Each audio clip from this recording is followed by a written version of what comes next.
তোমার ভয় লাগে না? না, আমার ভয় নাই, আমার মৃত্যুর কোনো ভয় নেই। ঘরেও যদি মরতে হয় বাইরেও মরি।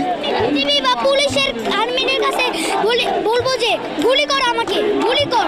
বাবা, আজকে যে তুমি এই আন্দোলনে এসেছো, কেন এসেছো? আমি আন্দোলনের বিচার পেতে আসছি। কার বিচার যেতে?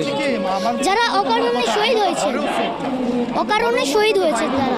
এখন তুমি কি চাও? এখন আমি চাই প্রতিবাদ। সে কিন্তু একটা মিথ্যা কথা বলেছিল।